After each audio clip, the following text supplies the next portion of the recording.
Gracias, Guillermo.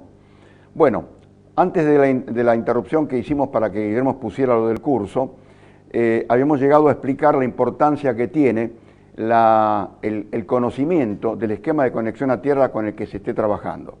¿Por qué tiene tanta importancia este conocimiento? Porque si no conocemos si el esquema es TT o es TNS, mal podemos definir cuál es la protección adecuada. Tenemos que saber que el reglamento de instalaciones eléctricas de la EA establece en forma taxativa que en el esquema TT la única protección que podemos emplear para proteger a las personas de los contactos indirectos es la protección diferencial. Hay mucha gente que todavía piensa que con colocar una termomagnética o un fusible ese tema está resuelto, y eso es totalmente falso.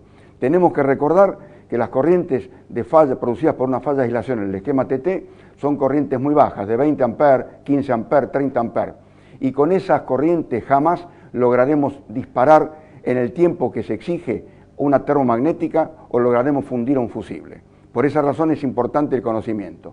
Si en cambio el esquema fuera TNS, que solamente lo podemos tener cuando tenemos transformador propio o grupo electrógeno propio, ahí las corrientes de falla ya son de tal envergadura que podemos llegar a lograr la actuación de la protección contra cortocircuitos, sea una termomagnética, sea un fusible. Vamos a avanzar entonces a la siguiente diapositiva, donde estamos viendo en una escala un poquito mayor lo que la SRT nos pide en la celda 25 y en la celda 26. Acá estamos mostrando cuál es el esquema TT. Como ustedes ven, en el esquema TT tenemos una puesta a tierra para el neutro, que puede ser de nuestro transformador o puede ser de la distribuidora del transformador, y una puesta a tierra de nuestras masas, puesta a tierra de protección. En este caso, la corriente de falla que está en el trazo rojo circula por la puesta a tierra y produce una caída de tensión en esa resistencia igual al producto de la corriente de falla por la resistencia de esta puesta a tierra. Si esta corriente de falla es del orden de los 20 amperes y esta resistencia es de 10 ohm, la tensión de contacto que aparece en la carcasa estará en el orden de los 200 voltios. Si ahora vamos al esquema TNS, ahí nos damos cuenta que la resistencia RA, que era de la puesta a tierra de protección, ya no existe. Hay una sola puesta a tierra, que es la RB, que es la del neutro del transformador. Pero la corriente de falla no circula por esta puesta a tierra. Sin embargo, ¿qué están haciendo los especialistas que se ocupan de medir puestas a tierra? Miden esta resistencia puesta a tierra, dicen que cumple algún valor que nadie sabe de dónde sale, y con eso terminan su informe, lo cual es un error garrafal. En el caso del esquema TNS, la tensión de contacto surge del producto de la corriente de falla y sub D, que es mucho mayor que en el TT, multiplicada por la resistencia del conductor de protección que va desde el punto A al punto B. Esquema TNS.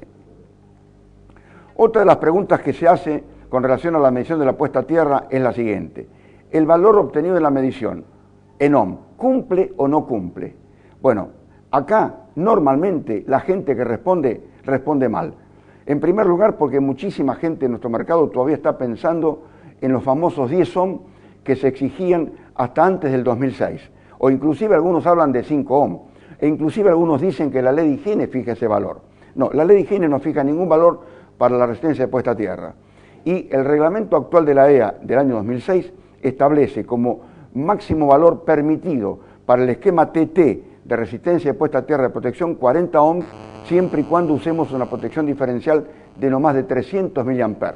Esto el mercado no lo maneja, no lo conoce, y se siguen haciendo informes y se siguen, yo diría, infraccionando o cuestionando desde los ministerios de trabajo de cada provincia aquellos valores que están por encima de 10 ohm, lo cual es un error. Si la resistencia de puesta a tierra es inferior a 40 ohm y la protección diferencial que se está empleando no supera los 300 mA, ese valor de puesta a tierra es correcto. En las celdas 27 y 28, que es la que tenemos acá en la planilla, está la pregunta que hemos mencionado recién. Otra de las preguntas que la SRT nos formula es la siguiente, algo garrafal, como error. La SRT nos pregunta, ¿se está verificando la continuidad de los conductores de protección? ¿Se verifica si la sección de esos conductores es adecuada? La respuesta a esto es que prácticamente nunca se verifica.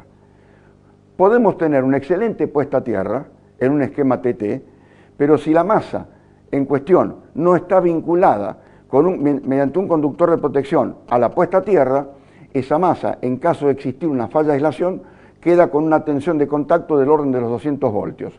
¿Por qué? Y porque no hay un conductor de protección que vincule esa masa con la puesta a tierra. Por lo tanto, la verificación de la continuidad de todos los conductores de protección de una instalación es imprescindible. Esto nunca se hacía, a partir de ahora va a haber que hacerlo.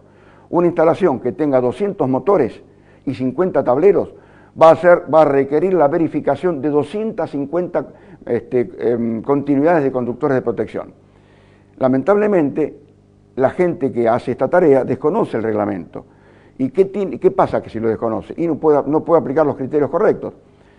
Tampoco verifican si la sección que tienen los conductores de protección es la adecuada. Ustedes tienen que saber que en el reglamento se dan dos mecanismos para la sección de conductor de protección. Una tabla y una expresión. Simplemente hay que usar la tabla como forma sintetizada de hacer el dimensionamiento. Eso la SRT lo plantea en estas dos celdas, en la celda 29 y en la celda 30. Acá nos dice si el circuito de puesta a tierra es continuo y permanente, o sea, nos está diciendo hay continuidad entre cada masa y la puesta a tierra mediante un conductor de protección, sí o no. Y después me piden en la celda siguiente, en la 30, si ese conductor de protección tiene una sección adecuada para trasladar o transportar la corriente de falla que se produzca.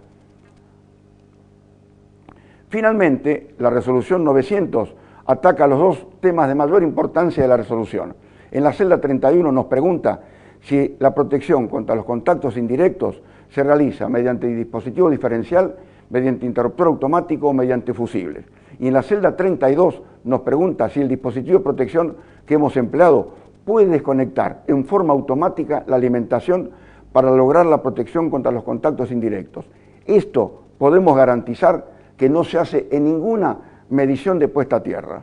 Por lo tanto, los especialistas que hoy se ocupen de este tema van a tener que estudiar a fondo el reglamento para poder aplicarlo totalmente. Lo que venían haciendo ahora quedó en el pasado. Esto cambia totalmente el mecanismo de verificación de la seguridad eléctrica para proteger a las personas de los contactos indirectos. Bueno, con este pequeño resumen hemos dejado planteado lo que va a ser el curso del 14 de agosto, que va a ser esto mismo, pero totalmente ampliado, obviamente. Con esto le damos paso a Guillermo para que siga con el desarrollo del programa. Buen día y muchas gracias.